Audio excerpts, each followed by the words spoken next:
വന്നെന്ന് ഓർമ്മയുണ്ടോ? കുറച്ച് ദിവസങ്ങൾക്ക് മുന്നേ. കുറച്ച് ദിവസമോ അതോ മാസമോ? വിശ്വാസം വരുന്നില്ലല്ലേ? നിന്റെ പേരെന്താന്ന് ഓർമ്മയുണ്ടോ?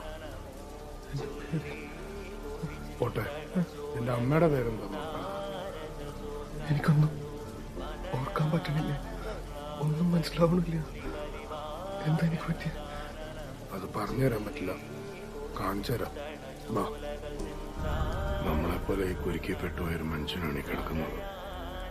ഇവിടുത്തെ തമ്പുരാനായിരുന്നു. കാലം കഴിഞ്ഞപ്പോൾ പേരും വന്ന കാര്യം മറന്ന് ചിത്തബ്രഹ്മത്തിന്റെ മൂർധന്യത്തിലെത്തി ഒടുവിൽ ചങ്ങലക്കിടേണ്ടി വന്നു. ഇതാ ചാത്തനെ തിളക്കാൻ വന്ന കൊടുമൻ പൂറ്റി. ഇതാണ് പൂറ്റിയെങ്കിൽ